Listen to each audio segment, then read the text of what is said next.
Fifth Sunday of Ordinary Time. Duke and Altum. Today's readings are about being called to evangelize. In the first reading, we see Isaiah as he sees an image of heaven. God is on his throne, being worshipped by the many choirs of angels, seraphim, cherubim, thrones, etc. They say, Holy, holy, holy is the Lord of hosts. All the earth is filled with his glory. Does this sound familiar? It should, because we say this at Mass every day before the Eucharistic prayer. It is the hymn of the angels before God.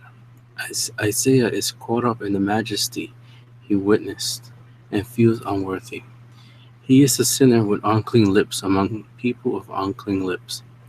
Immediately a seraphim put an ember and touched Isaiah's mouth with it, removing the uncleanliness. God then says, Whom shall I send? Who will go for us? Isaiah immediately replies, Here I am, send me.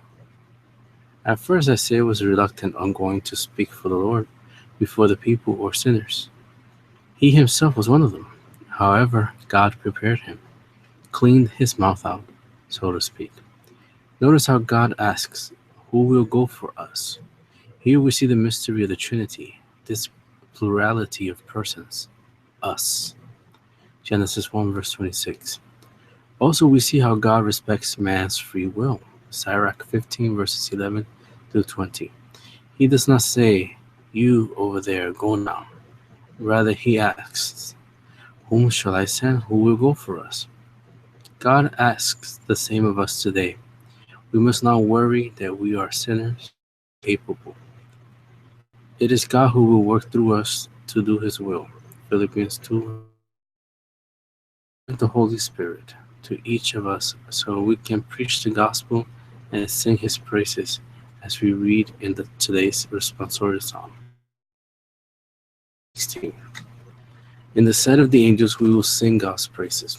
We give thanks to God with all our hearts.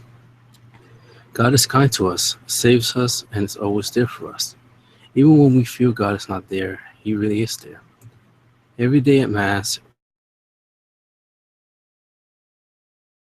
before the Lord, joined by the angels, just like what Isaiah witnessed. With this joy, we must go out into the world and evangelize, even if we are not perfect, as we read in the second reading. The second reading reminds us that we have to preach the gospel, even if we think we are not worthy. It is God who calls us. 2 Timothy 1 verse 9. God gives us the gifts necessary to go out and preach the gospel of Christ. Romans 12 verse 6. Even if we are imperfect, we surely are sinners. We must evangelize because God is the one in charge. God often chooses the weak, the most unlikely of persons, to do his will.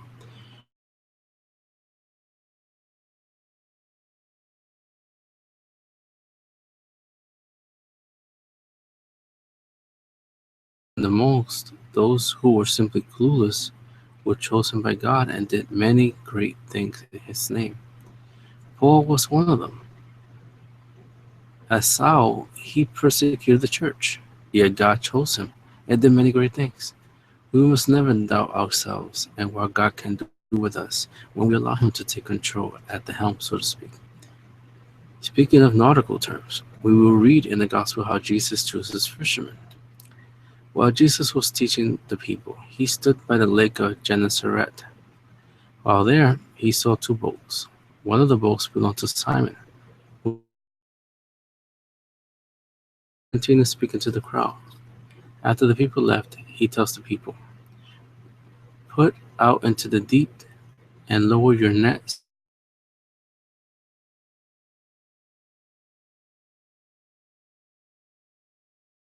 Nothing. But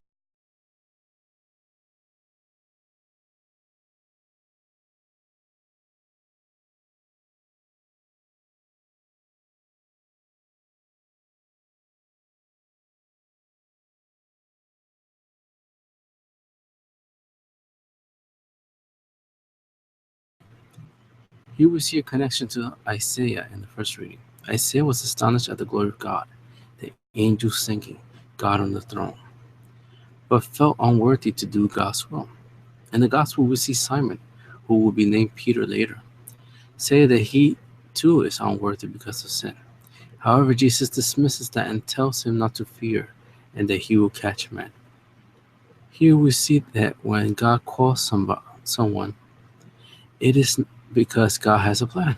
Isaiah 43, verse 1, Jeremiah 29, verse 11.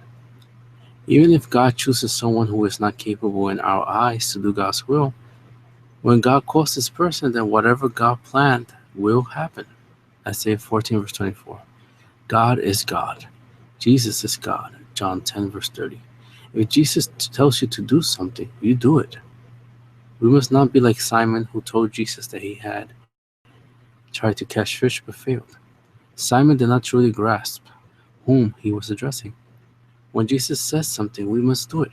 If Jesus tells me to stop blogging, doing radio podcasts, or using media, and by doing so I will bring more to him, then I will do it.